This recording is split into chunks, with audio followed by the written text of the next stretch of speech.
Hi there folks, it's Alan here down at Alternative Self-Care. Wishing you all a good day. Just a quick one from me today, just going to run through a little bit of legs, hips, thighs and ab workout for you today. So we're going to show you some great moves. It's all happening out here in Thailand, so we've got some good exercises ready to get those legs toned up for this year. Hopefully you enjoy it. Obviously feel free to drop us a message or get in contact via the website www.alternativeselfcare.co.uk if you have any questions. Obviously I hope you enjoy the video. I'm just going to run through starting off and using the tru-fit today. If you do have another unit, obviously adjust it accordingly. I've already set it up onto a secure harness point here, so I'm using a tree. Obviously a tree's not going to go anywhere. I've already adjusted the strap length. We will have to play around with getting the feet into the stirrups a little bit. So on the tru-fit unit it's very easy. All we do is just slide over to one side, pop in your foot to the stirrup and you're all good to go. So we're going to kick off. Already would have done a warm up, so make sure you're warm before you do this exercise. You don't want to pull any muscles or anything like that, so make sure your body's ready for it and you're good to go. I'm going to kick off today with a curtsy lunge, so it's a really good exercise to get into the hips and into the glutes, really firm up those buttocks. We're then going to move on to a little abs exercise. So between the two, it's called a superset. It allows you to get more done in less time, so whether you're in the gym or out exploring for the day, you'll be able to get the whole body working. So, all right, we're going to kick off, get a little bit of tension so the lines are taut. We don't want any slack in the line, so make sure they're nice and taut to begin with. Hold on to the handles. I'm going to step over to the side and then drop my knee towards the floor. Okay, so nice controlled movement. Obviously use your body weight. You go as low as you want into the movement. Your knee touches the floor, it's not a problem. Obviously we want to try and go for the floating knee as we're going into it, okay? So nice controlled movement. We'll do a few on the other side as well, just to balance it out. So taking it down, try and use your leg to really push the hip forwards as you come back out. So you don't want to rely on using the arms too much. Obviously the arms are there if you need to use them. It's mainly the hips, the thighs and the legs that I really want to feel working there, okay? So nice controlled movement, driving it all the way through. So if you want to add a little knee drive in there, see how I get you working a little bit harder, get those abs burning. It's a nice controlled movement, really driving out all the way through, okay? So looking for the good technique. The next exercise we're going into, I'm going to set up away from the anchor point this time. So I'm going to say hands tucked into the body, choose your body angle, obviously that's very important with these workouts. Drop into a little bit of a squat position, and as we drive up, we're going to bring one knee up and really get those abs burning. Okay, so nice controlled movement, drop, drive out, drop, drive out. Okay, so keeping that nice body alignment the whole way through. Squeezing those abs as the knee comes in. So you can play around with tempos, you can add more repetitions. If you start getting tired, obviously do a little bit less. I'm just demonstrating these exercises today to give you a few ideas. So you feel free to build on them, use them as a circuit or however you see fit. Okay, so really driving that knee up. Let's get two more, 1, 2, perfect, right. First one's done, nice and easy. Second exercise I'm going to work into is a bodyweight squat. So I'm going to set up again facing away from the anchor point. Take a bit of tension in the line, wider stance this time. So I'm looking for about 1.5 times shoulder width, I'd say. Feet a little bit out-toed. Drop into a deep squat. Come back up, a little bit of a hold, and then push through. So control, push up halfway, 90-degree bend, drive it out. Okay, so make sure we're facing the anchor point at all times, control it, get the tension, push through, really activate those buttocks to push the hips forwards, okay? So nice controlled movement. So down all the way, push. So if we're looking for a bit of variation there, obviously feel free to play around with the tempos as I mentioned earlier. We can lower down over a slower count if you wanted to, and then drive up, or you could come down, hold it for a few seconds. You might decide a 4 or 5 second count might be suitable for your body, and then push through, ultimately work with whatever you feel comfortable with. Next exercise we're going to partner that one up with is to get the side of the abdominals working, so we're going to get right into that waistline.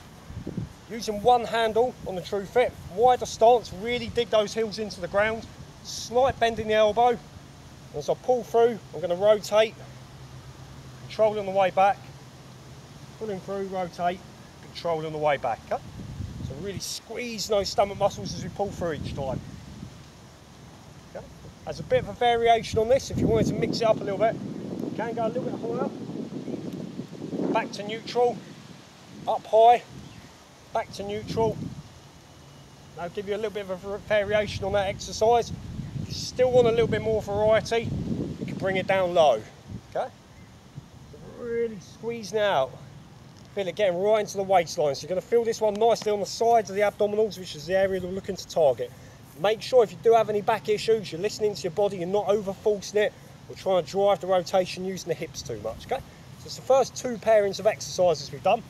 Next exercise we've got is what we call a Bulgarian split squat. For this exercise as well as the next one, we're going to need to get the foot stirrup out. So if you are using the tru-fit, slide the handle to one side. That will allow you access to the foot stirrup. Pop your foot in, a little bit of a hop away, so obviously make sure you've got your balance. We're going to turn this foot so it points inwards slightly, keeping the body nice and upright. My right leg's going to float, and I'm going to reach with my right hand. Okay, so to begin with, find your balance. You can use your arms to balance if you need to. And again, pushing through. Okay, so if you want to make it a little bit more challenging, we can hop away a little bit further, but it's the same movement. So dropping into it, control it on the way down. Big pushes will come back out. I'm going to make the exercise a little bit more effective by reaching across with my right hand. Okay, so as the right hand reaches, we rotate slightly. We're keeping the line of sight roughly where the right hand's going, or keep it straight ahead. Ultimately, make sure that you feel balanced when you're doing it. It's a great exercise for hitting into the thigh muscles in particular. It's really going to wake up those hips as well. Okay, so that's the first one. Second exercise I'm going to do, well, in fact I need to demonstrate that one quickly on the other leg, just so you can see what that looks like. Okay, so same movement, hop away a little bit, turn your right foot in slightly, get your balance, and drop it in and out to begin with. Okay, so get your balance, dropping the left knee, bending the right knee, and then driving out. Okay, so when we're ready, we bring the hand into it, so reaching across, pushing through, reaching across, pushing through. Okay, so really feel it waking up a few areas there. The next exercise is what we call the mountain climber. You will see various different options for this. I'm just going to run through a couple of my favourites today just to get a few ideas. Again, I'm going to put my feet in. Both feet are going in this time. Okay, so make sure that you're ready to go for the exercise.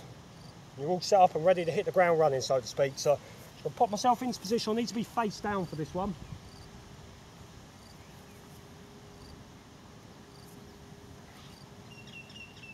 I'm going to take myself away from the ankle points slightly, going up into a press up position. Okay, so again, pay attention to your back, make sure we're not letting the hips drop, and we don't want to push the hips too high either. So I'm up into position, a little bit of tension. I'm just going to drive the knees in and out. So it'll be like a jogging movement, but we're horizontal. Okay, so really squeezing those abs. If you wanted to vary it and mix it up a little bit, we can do some pikes, okay, a little bit more challenging. We can bring the knees across, the body, ultimately work to a level that you feel comfortable with. Okay? If it gets too much, some people do prefer resting on their forearms and their elbows. Okay? If you find you have any problems with the wrists in particular, that might be a more suitable option for you. Okay? The one that we're going to go into is what I call the reverse lunge. So with a reverse lunge, again, get a little bit of tension, using the body weight, dropping the knee down as we sit into the movement. So my right knee is not going to touch the floor, I'm just going to push through. Okay, so it's important whenever we're squatting, we want to get the hip muscles, the glutes working, i.e. the buttocks, as effectively as we can, which means we really need to push into the heel. If you find that you're pushing into the front half of the foot, you're going to feel that muscle and that muscle working, but you're not necessarily going to feel it there, which is the power unit we're looking to drive that hip extension with, okay? So let's do a few on the right leg, balance out, really driving it through. Nice controlled movement. Okay, so again with this one, if you want a little bit of variety, we can add a knee drive into it, get those hips working, get those abs working at the same time. Cool, so that's a really good one there to get the thighs and the hips working. What we're going to do is partner that one up with another abdominal exercise, okay? So giving you a few ideas of how you can structure your workouts here. For this one, I'm just going to go for the plank rollout. So I'm going to start with the hands in that position. I'm going to extend, hands overhead, nice body alignment, hold it for a few seconds, bring it back in. Okay. So nice and controlled. Obviously, if you find it's a little bit too easy, change your body angle, work lower to the floor. obviously I'm just giving a quick demonstration here. You can work to different tempos. You can hold it for longer if you need to. Okay, but obviously what we're looking to avoid is allowing the hips to sag. If you find the hips start sagging, that's when you're going to start feeling it on the lower back, which is not what we're looking for. Okay, so it's all about getting the midsection working. You might feel it around the shoulders and the muscles around the upper back, which is fine, but we don't want to feel it straining the lower back muscles. Okay, so the last pairing we're going to finish off with is what we call the pistol squat. Okay, so for the pistol squat, we've got one leg lining up, the other leg's going to come out in front. So I'm going to demonstrate with my left leg first. Right leg up, keeping that ankle flexed, so we don't want this foot being loose. Keep the ankle flexed, sit right into it. Again, pushing through, drive it out. Okay, it's a nice controlled movement. Okay. So again with that one, you can add to it if you need to. You can demonstrate perhaps a single leg squat to a bit of a row movement, and single leg squat to a bit of a bicep curl. Okay, choice is yours. But again, as always, listen to your body, focus on the technique. Technique always comes first, okay? So last exercise pairing, I'm just going to finish off quickly. Some standing abdominal crunch holds. So back into that similar position we had for the roll out, okay, but this time, slight bend in the elbow, squeeze, and then relax, okay? So I'm trying to pull my rib cage down towards my pelvis, squeeze, and then relax, okay? So again, with this one, we can vary it. We can go up onto the balls of the feet if we need to. It's that crunch movement, followed by the relaxed I'm looking for. Okay? So it doesn't need to look like much is happening. A lot of people think when you need to do a crunch or an exercise to get the abdominals working, we need to be all over the place, flailing bodies. It's a controlled movement. All we want to do is just shorten that distance, really squeezing the front of the abdominal muscles. Again, paying attention to the back and how the rest of the body feels, okay? So how you get on with that? Obviously, feel free to play around with the exercises. You've got a good couple of exercises there you can use as a set workout, or if you wanted to, you can chop and change, use those as well as bits that you might know yourself. You can introduce a little bit of cardio into it if you wanted to, maybe some sprints or some other piece of cardio equipment you might have to hand. Ultimately, you know, get out, enjoy it, make use of the exercises. Thanks for watching. We'll see you again soon.